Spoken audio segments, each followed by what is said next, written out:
Welcome, strugglers, to another episode of Looking Back at Berserk, the 1997 anime.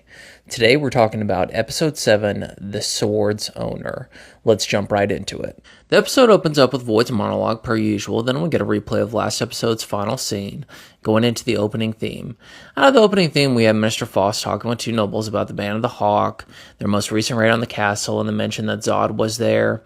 We have Guts approaching, he's recovering from his injuries using a crutch, and one of the nobles mouths off to him. Guts uses his crutch on the noble's foot, and the noble almost attacks Guts, but thinks better of it.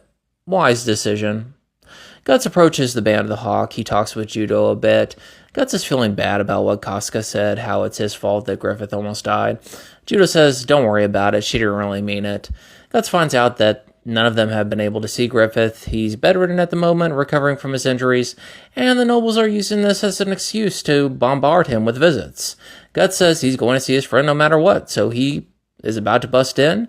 He asks Rickard if he wants to come with him, and Casca accuses Guts of acting how he always acts, brash. Guts feels bad, and he walks away. We see Guts, now more recovered from his injuries, practicing with his sword, thinking about all the times Casca has criticized his behavior. Griffith approaches and apologizes for the Band of the Hawk not being able to visit him. Then they briefly talk about their encounter with Zod, how Griffith came back to save Guts, and also how the Bailiff saved them. We get the Midland King, Julius, and Princess Charlotte approaching them. Guts, of course, doesn't kneel down at first, which is quite funny. And then we get Princess Charlotte tripping, Griffith catching her, and then, of course, Julius slapping Griffith. Guts starts to react, but Griffith keeps cool, calm, and collected and maintains the situation for everyone. We see Guts holding his sword, thinking about how he is going to dedicate his life to Griffith, an incredibly important scene for what's to come.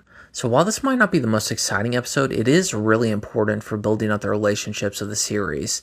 You get a lot of good Guts and Griffith in this episode. Them talking about Zod, how Griffith came back to save Guts. Then Guts talks later on about how he will do anything for Griffith. He's wondering to himself, is this his reason for living? Is this his dream? And it's really building up how Guts views this as a meaningful and profound friendship. And you don't really know yet how Griffith feels about it. And that's really important for what's to come and what Griffith asks him to do later on. And then what Griffith says that Guts overhears, which obviously is the catalyst for everything to come at the end of the Golden Age. And then we also have Guts and Casca. And of course, they're more at odds, and Casca is always criticizing his behavior.